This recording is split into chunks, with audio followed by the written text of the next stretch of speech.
When Everett Kane bought that abandoned farmhouse for $15,000, his last $15,000, he thought he was buying a second chance, a place to rebuild, a foundation for his 5-year-old daughter after they'd lost everything.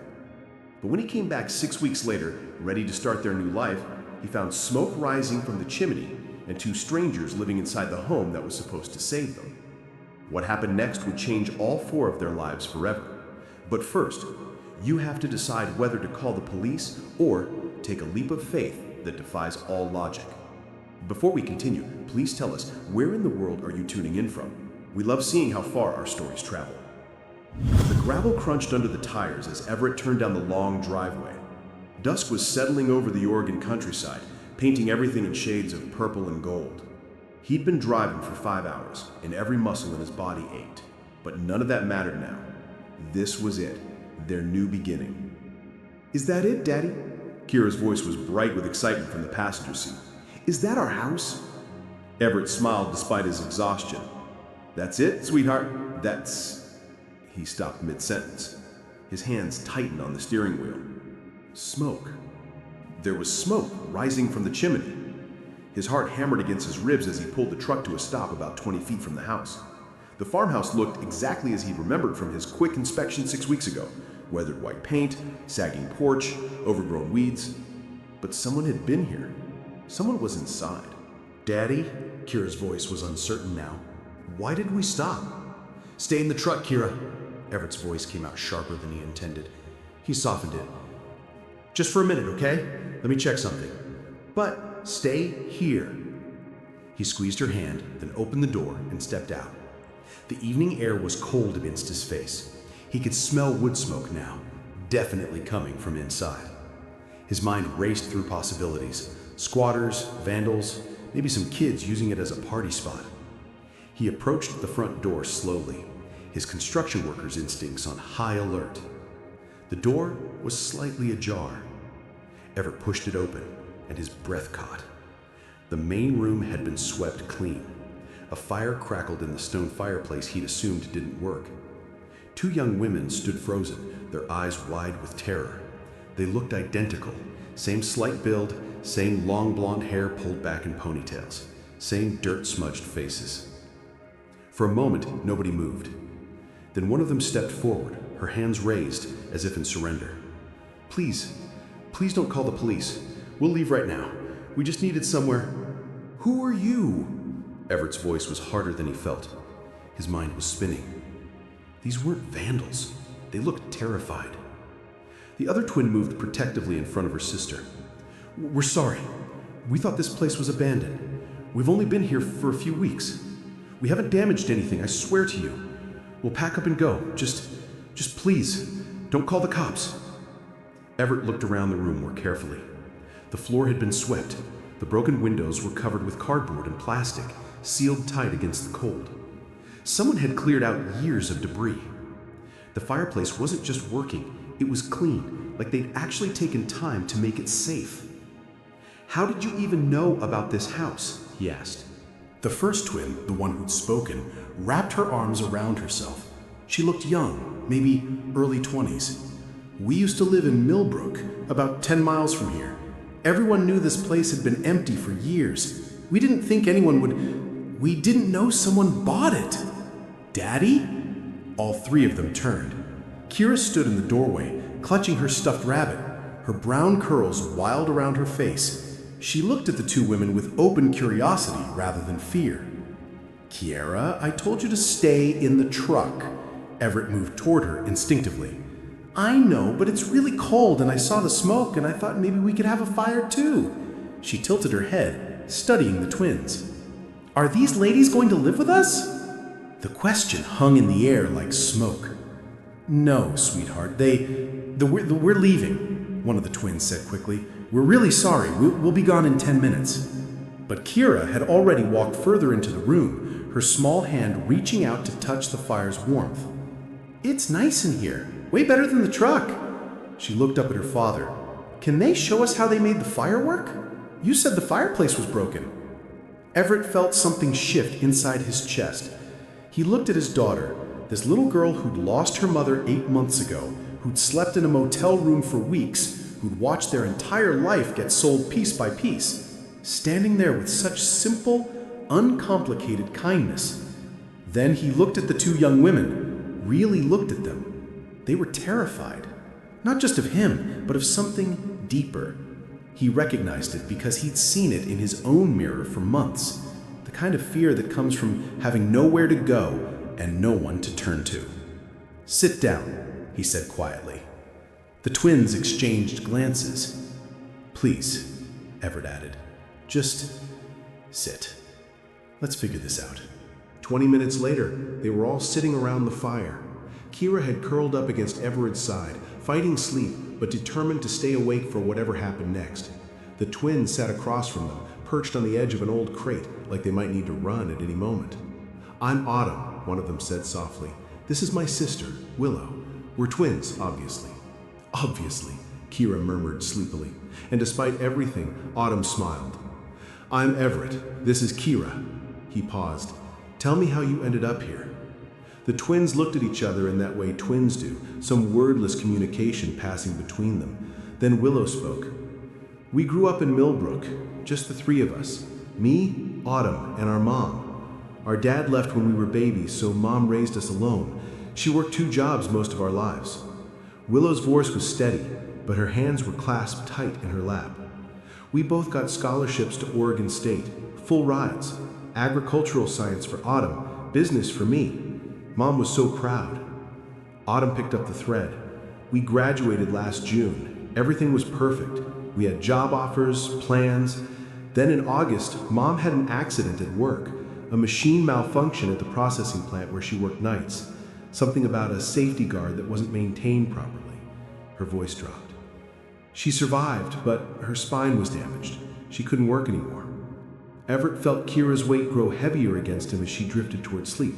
He shifted her gently, listening. "We came home to take care of her," Willow continued. "Turned down the job offers. We thought it would be temporary, that she'd heal, that the company's insurance would cover it." She laughed, but there was no humor in it. "We were so naive. The company fought the claim, blamed her for the accident, said she violated safety protocol. Meanwhile, Mom's medical bills kept piling up. We worked 3 jobs between us. I was at the feed store helping with harvest work, Willow waitressed and did bookkeeping for local businesses. But it wasn't enough." Willow's voice cracked. "Mom's condition got worse in October. Infection, complications. She spent a week in the ICU. She died October 23rd.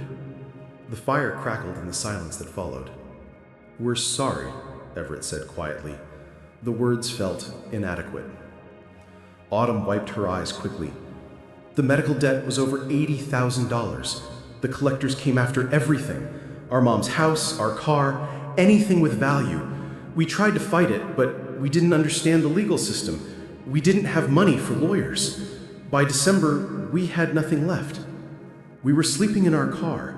Then the car broke down, and we couldn't afford to fix it. Someone at the diner mentioned this farmhouse, said it had been abandoned for years. We thought maybe just for a few weeks, until we could save enough for first and last month rent somewhere. But everywhere requires an address, references, proof of employment. Hard to get any of that when you're homeless. We've been applying for jobs, but it's a cycle we can't break out of."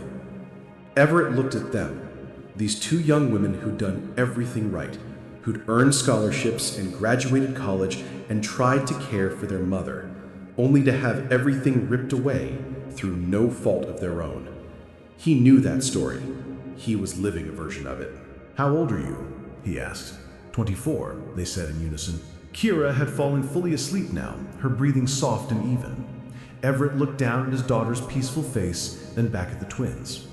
He thought about the motel room where they'd spent those awful weeks, about the shame of foreclosure, about the morning he'd sold Melissa's jewelry, the last physical piece of her he had just to buy groceries, about the desperate clawing feeling of having nowhere to turn and no one who understood. These girls had lost their mother. He'd lost his wife. They'd lost their home. So had he.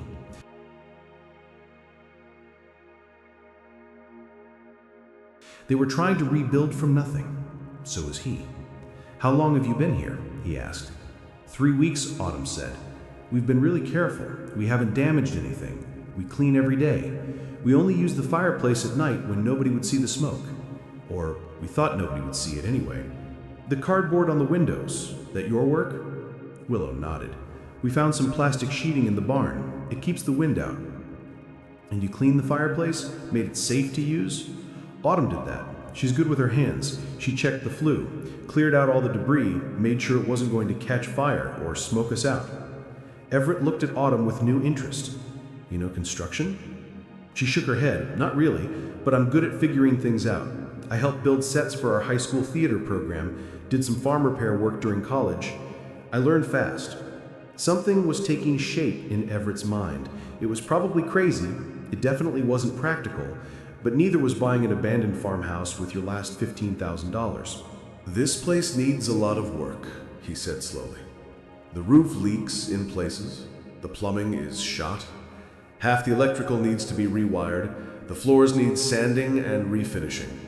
It's going to take months to make it actually livable. The twins nodded, confused about where he was going. I'm a contractor, or I was. I owned a restoration company in Seattle. Lost it 8 months ago, along with everything else. That's why I bought this place. It was all I could afford. A chance to start over with Kira. He took a breath. Here's what I'm thinking. I need help fixing this place up. I can't pay much, barely anything at first. But if you help me with the work, you can stay. We'll figure out sleeping arrangements, get the utilities turned on properly, make it work. You learn construction skills, I get labor, Kira gets... He glanced down at his daughter. She gets people around, besides just me. The silence stretched. Are you serious? Willow's voice was barely a whisper. I'm serious, but there are rules. We're honest with each other, always. We all pull our weight, and we figure this out together as we go. Deal? Autumn's eyes filled with tears. Why would you do this? You don't know us. Everett thought about that question, about the phone call from the hospital, about signing the foreclosure papers, about the motel manager's pitying look when he paid for another week with crumpled bills. Because 6 months ago, I would have done anything for someone to give me a chance. So, I'm giving you one. Willow stood up abruptly and turned away, her shoulders shaking. Autumn moved to her sister's side, and Everett heard Willow's quiet sobs. Thank you, Autumn said, her own voice thick with emotion. Thank you. Everett nodded, adjusting Kira in his arms. Get some sleep. Tomorrow we start figuring out what this place needs. It's going to be a lot of work. We're not afraid of work, Autumn said firmly. Good. Neither am I. The first week was chaos. Everett had forgotten what it was like to manage a project with no budget and makeshift everything. They started with the essentials, getting the electricity restored, which required calling in favors from his old contacts and doing most of the rewiring himself. Autumn followed him everywhere, asking questions, handing him tools, learning. Why are you using that gauge wire instead of the thinner one? She'd ask. Because this circuit is going to carry more load. You always want to over-engineer when it comes to electrical. Safety first. Makes sense. She'd file the information away, then hand him the next tool before he asked for it. The girl was a natural. Willow focused on the practical side, making lists of materials they needed, calculating costs, finding deals at salvage yards and hardware stores. She got a job at Miller's Cafe in town, waitressing 4 days a week.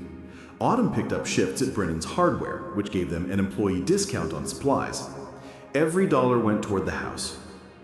Kira appointed herself project supervisor. She'd sit on an overturned bucket, swinging her legs, offering commentary. Daddy, that board looks crooked. It's supposed to be like that, sweetheart. It's for drainage. Oh, okay, but it still looks crooked. The twins were patient with her endless questions, her need for attention, her little girl chaos. Willow would braid Kira's wild curls in the mornings. Autumn taught her the names of tools and let her help with safe tasks like sorting screws. One evening, about 2 weeks in, Everett came downstairs to find Willow making dinner while Kira sat at the counter chattering about her day. And then Autumn let me use the real hammer, the small one, not the toy one, and I hammered 3 whole nails. Kira's eyes were bright with pride. 3 whole nails, Willow repeated seriously. That's impressive. You'll be a builder like your dad in no time. That's what Autumn said, Kira beamed. Then more quietly, Willow, do you think Mummy would be proud of me? Everett froze in the doorway. They hadn't talked much about Melissa. Every time he tried, the words got stuck in his throat. But Willow didn't hesitate. She set down her wooden spoon and turned to face Kira fully. I think your mommy would be so proud of you, Willow said gently. You've been so brave through all the hard changes, and you're learning so much. I bet she'd love to see you hammering nails and helping build your new home. Kira nodded slowly. I miss her. I know, sweetheart. I miss my mom too. She died too, right? She did, in October. Kira considered this. Does it get easier? Willow's eyes glistened, but her voice was steady. It gets different. You don't miss them less, but it hurts a little less over time, and you find ways to keep them with you. Memories, things they taught you, ways they loved you. Those things stay. Everett's throat tightened. He'd been so focused on survival, on keeping Kira fed and sheltered and physically safe, that he hadn't known how to help her grieve. But Willow understood in a way he couldn't. Later that night, after Kira was asleep in the small bedroom they'd made livable first, Everett found Willow on the porch. Thank you, he said, for what you said to Kira earlier. Willow looked surprised. You heard that? I did. I'd been failing her with that stuff, not knowing what to say, how to help her process it. You haven't been failing her, Willow said firmly. You've been keeping her alive and safe and loved through an impossible situation. That's not failing. She misses her mom. I don't know how to be both parents. You don't have to be both parents. You just have to be her dad, and you're doing that perfectly. Everett sat down on the porch steps. The night was cold and clear, stars scattered across the sky like spilled salt. Tell me about your mom, if you want to. So Willow did. She told him about Sandra Hayes, who'd raised twins alone and made them feel like they had everything, even when they had nothing. Who'd worked herself to exhaustion so her daughters could go to college. Who'd been so proud when they graduated that she cried through the entire ceremony. She was tough, Willow said, but also soft, you know? She'd work a 12-hour shift and still come home and make us elaborate birthday cakes from scratch. She taught us that working hard didn't mean you couldn't be kind. She sounds incredible. She was. I keep thinking she'd be horrified that we ended up homeless, like we let her down. You didn't let her down, Everett said. You tried to save her. You gave up your futures to take care of her. That's love, not failure. They sat in a comfortable silence for a while. Then Willow asked, "What was your wife like?" Everett felt the familiar tightness in his chest. Melissa. She was the organized one, the planner. I'd get excited about a project and jump in, and she'd be the one making sure we'd actually thought it through. He smiled despite the ache. She was funny. Terrible jokes, but she'd laugh at them herself so hard you couldn't help but laugh too. And she loved Kira so much it terrified her sometimes. Terrified her? She'd say, "I never knew I could love something this much. What if something happens to her? How would I survive?" I'd tell her nothing was going to happen, that we'd keep Kira safe. His voice dropped. Turns out I should have been worrying about keeping Melissa safe. You couldn't have prevented an aneurysm. I know. Logically, I know that. But there's a part of me that feels like I should have seen it coming, should have done something. That's grief talking, not logic, Willow said softly. It makes us believe we had more control than we did. Everett looked at her, really looked at her. In the moonlight, with her guard down, she looked younger than 24, but her eyes held understanding beyond her years. How'd she get so wise? He asked. Willow laughed. Trauma and therapy. Mom made us see a counselor after Dad left. Best thing she ever did for us, honestly. Taught us how to process stuff instead of just burying it. Maybe I should try that.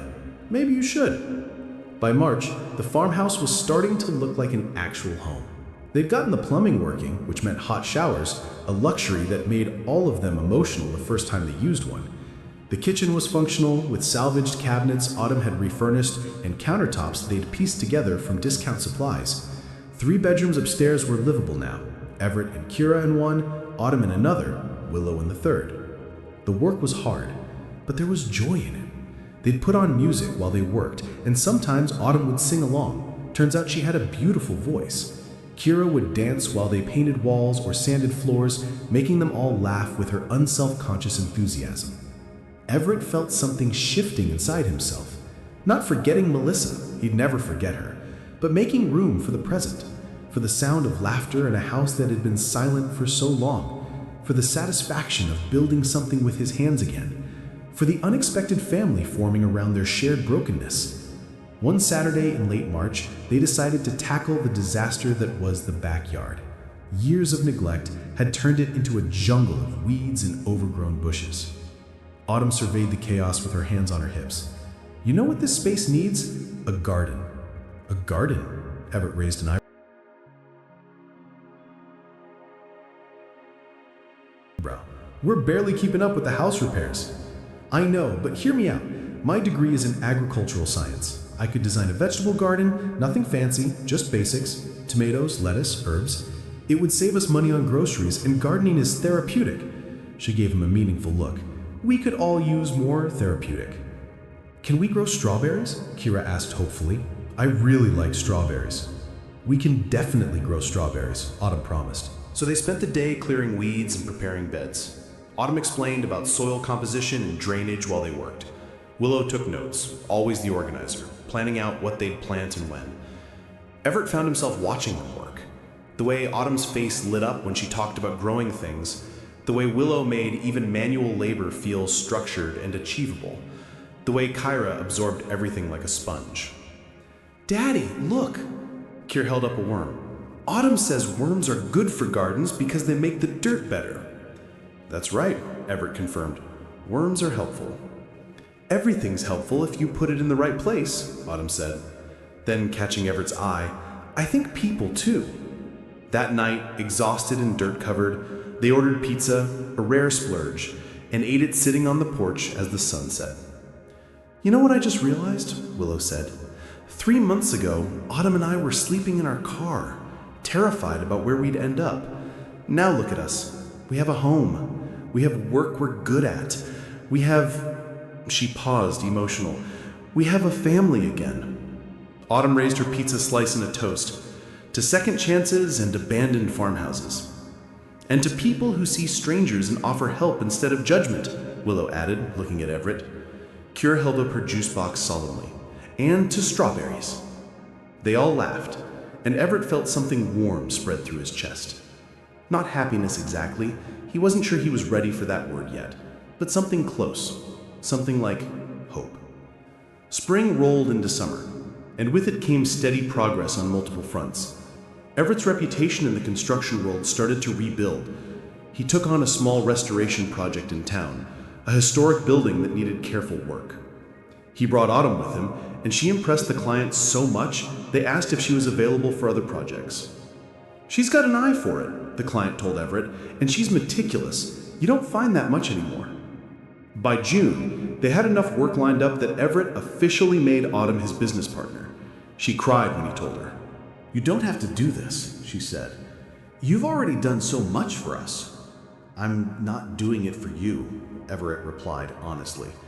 I'm doing it because you're talented, and I'd be stupid not to recognize that. This is business. You've earned it. Willow's catering side hustle was growing too. It had started with her making extra food and selling it at the farmer's market. Then someone hired her to cater a small party. Then another. By July, she had regular clients and was seriously considering making it a full business. I'd need a proper kitchen, though, she said one evening, reviewing her finances. The farmhouse kitchen is great for us, but if I'm going to scale up, I need commercial space. There's that empty storefront next to Miller's Cafe, Autumn suggested. I saw a for lease sign last week. They started planning, calculating, dreaming. Kiara turned 6 in August, and they threw her a party in the backyard, now transformed by Autumn's garden into something magical. Kids from Kiera's kindergarten class came, and their parents stayed, charmed by the unconventional household and the obvious love that held it together. Everett stood at the edge of the yard, watching Kiera lead a game of tag, her laughter bright and unself-conscious. "She's thriving," Willow said quietly, appearing at his elbow. "She is, because of you and Autumn. The way you both just stepped into her life and loved her without hesitation. It wasn't hard to love her. She's incredible." "She is," Everett agreed. Then, before he could stop himself, "So are you." Willow turned to look at him, surprise and something else, something warmer in her eyes. Everett felt his face heat. "I just mean, you're good with her, and you've been good for both of us. I don't know how to thank you properly." "You already did," Willow said softly. "You gave us a home when we had nothing. You can't outthank that, Everett." They stood there, the sounds of children playing and summer insects buzzing around them, and something unspoken hung in the air between them. Later that night, after all the guests had left and Kiera had crashed hard from sugar and excitement, Everett found Autumn sitting on the porch. "Need some company?" he asked. "Always." She patted the step beside her. They sat in comfortable silence for a moment. Then Autumn said, without preamble, "You should tell her." Everett's stomach dropped. "Tell who what?" "Willow, that you have feelings for her." Autumn smiled at his panicked expression. "Don't look so terrified. I'm not mad about it. I'm not. Please, I'm her twin. I notice everything. And for what it's worth, she feels the same way." "She does?" The hope in his voice was embarrassing. "She does, but she's too scared to say anything because she doesn't want to mess this up. What we have here, this household, this family, it means everything to her, to both of us. She'd rather swallow her feelings than risk losing this." "What if acting on it does mess things up?" Autumn turned to look at him directly. "What if it makes things better? Everett, you gave us our lives back. You didn't have to do that. You chose to when you could have easily called the cops that first night. You saw two desperate people and decided to help instead of punish. That says everything about who you are." "I was desperate too. I recognized it." "Exactly.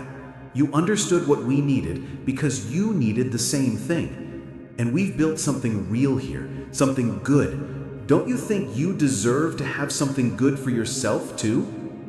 Everett thought about Melissa, about the guilt he still carried, about whether it was too soon or if there even was a right time for these things. "I don't know if I'm ready," he admitted. "That's fair.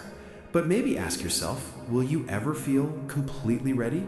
Or is there always going to be some reason to wait?" Autumn stood up, stretched. "Just think about it. And for what it's worth, Melissa sounds like she was amazing. But I don't think amazing people want the people they loved to be alone forever."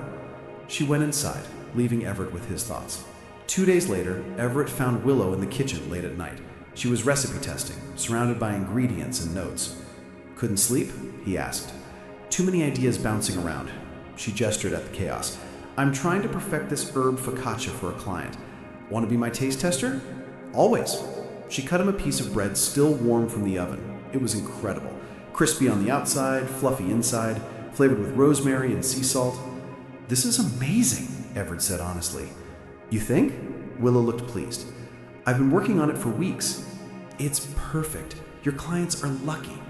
They fell into the easy conversation that had become natural between them, talking about the business plans, Kira's upcoming school year, a project Everett was bidding on.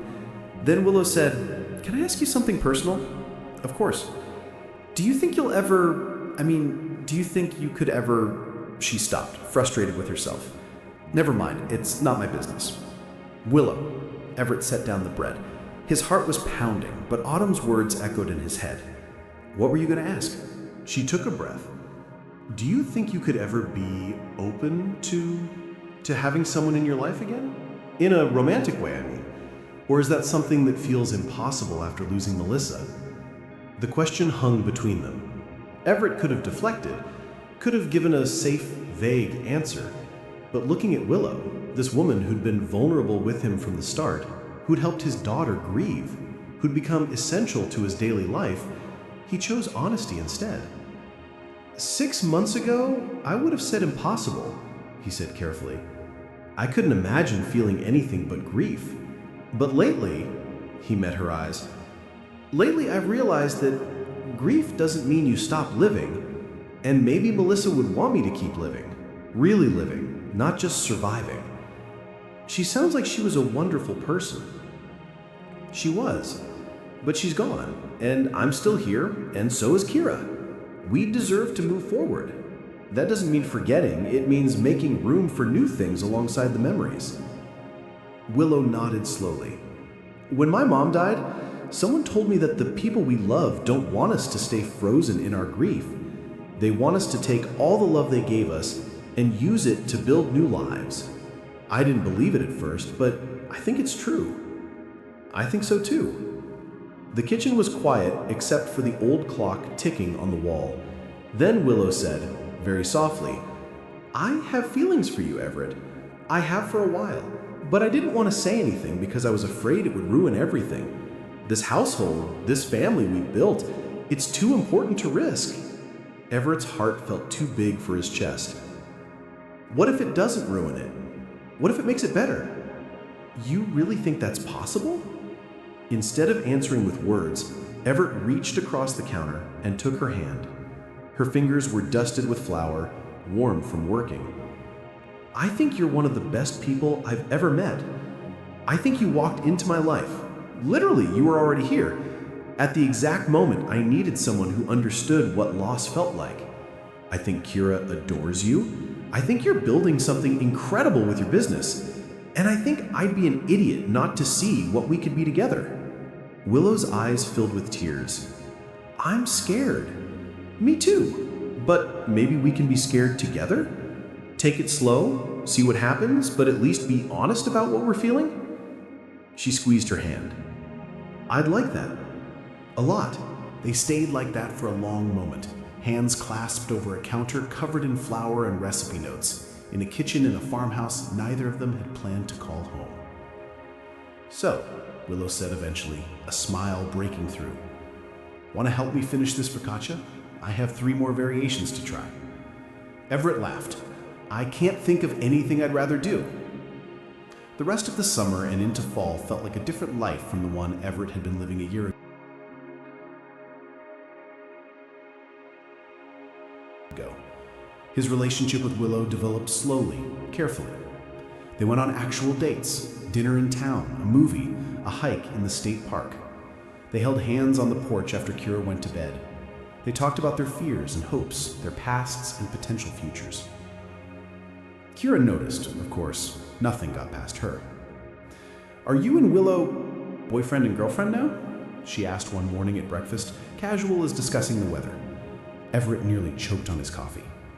We care about each other very much. Is that okay with you? Kira considered this seriously. Does it mean she's staying forever? Would you want her to stay forever? Yeah, she makes really good pancakes, and she helps me with my hair, and she doesn't get mad when I ask too many questions. Kira took a bite of cereal. Plus, she makes you smile more. You didn't smile much before. Out of the mouth of children, Everett thought. Then, yes, sweetheart. If she wants to stay forever, she can. Good, Kira said, satisfied. Can I have more orange juice? By October, exactly 1 year after Willow and Autumn's mother had died, the business was thriving enough that they started looking at real houses in Millbrook. The farmhouse had served its purpose, but winter was coming, and the heating situation was marginal at best. They found a place in town, nothing fancy, but winterized with proper insulation and 4 bedrooms. It had a big kitchen for Willow's catering, a garage for Everett's tools, and a backyard for Autumn's garden projects. Are you sure about this? Autumn asked as they toured the house. Leaving the farmhouse? We're not leaving it. We're moving forward from it. There's a difference. They moved in November, and somehow the transition felt natural. This new house was warmer, more practical, but it carried the same sense of family they'd built in the farmhouse. Autumn met someone, Jake, a teacher at Kira's school. He was patient and kind and laughed at Autumn's terrible puns. The first time he came to dinner, Everett watched Autumn's face light up and thought, good, she deserves this. Kira started first grade and flourished. She'd tell everyone about my dad and my Autumn and my Willow with such confidence, such certainty, that no one questioned the unconventional arrangement. On December 20th, exactly a year after Everett had bought the farmhouse, they drove out to see it. The grass had grown wild again.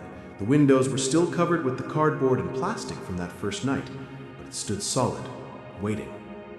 Should we sell it? Willow asked from the passenger seat. Everett thought about the question, about the terrified young women he had found inside, about the decision to help instead of punish, about everything that had grown from that single choice. Not yet, he said. Maybe someone else will need it someday. Someone like we were, desperate, broke, trying to rebuild. Let it be there for them. That's beautiful, Autumn said from the back seat, where she sat next to Kira. Daddy, Kira's voice was thoughtful. That's where we became a family, right? In that house? Everett met Willow's eyes, saw his own emotions reflected there. Gratitude, wonder, love. Yeah, sweetheart, that's exactly where we became a family. Even though it was an accident? Even though you didn't know Autumn and Willow would be there? Especially because of that, Everett said. Sometimes the best things in life aren't planned. Sometimes you just have to walk through the door and see who's waiting on the other side. In January 2025, Everett and Willow got married in a small ceremony at the town hall. Autumn was the maid of honor, Kira was the flower girl and took her job very seriously, scattering petals with intense concentration that made everyone laugh. It wasn't a fairy tale. It was better than that. It was real, built on shared trauma and hard work and the choice to keep showing up for each other every single day. Autumn and Jake got engaged in March. They talked about staying in Millbrook, about building something together the way her sister had. The business continued to grow. Kane and Hayes Restoration had a reputation now. Quality work, fair prices, attention to detail. Willow's catering operation, Wild Herb Kitchen, had a waiting list of clients. They were building something real, something lasting. One evening in late March, almost exactly 2 years after that first night, Everett found himself on the porch of their proper house in town. Willow sat beside him, her hand in his. Through the window, they could see Autumn and Jake playing a board game with Kira, everyone laughing at something. You ever think about how different things could have been? Willow asked quietly. If you'd called the police that night? If you'd told us to leave? Sometimes, Everett admitted, but I try not to. What's the point? This is where we are. This is what we built. We built something pretty amazing. We did. They sat in comfortable silence, the kind that comes from truly knowing someone. Then Willow said, "Thank you for seeing us when you could have just seen trespassers. Thank you for being brave enough to still be there when I arrived, for not running before I pulled up. Where would we have run to?" Exactly. We all needed each other, even if we didn't know it yet. Inside, Kira's laughter rang out, bright and joyful. She was 7 now, tall and confident, with her mother's curiosity and her father's determination. She had Autumn teaching her carpentry and Willow teaching her to cook. She had a father who'd walked through fire and come out still capable of love. She had a family she didn't question, because love, to her, was just what you did for the people who mattered. Have you ever experienced a moment that changed everything? A decision that seemed small at the time, but ended up reshaping your entire life? Sometimes the people we're meant to find aren't the ones we go looking for. They're the ones already waiting in the places we're brave enough to call home. If this story touched you, if you believe in second chances and the families we build from broken pieces, leave a comment below. Tell me about a time someone saw you when you needed it most, or when you chose compassion over judgment. And if you're still watching, thank you. Subscribe for more stories about the unexpected ways we find each other and the courage it takes to rebuild. Because sometimes the best homes aren't the ones we planned for. They're the ones we discover when we're brave enough to walk through the door.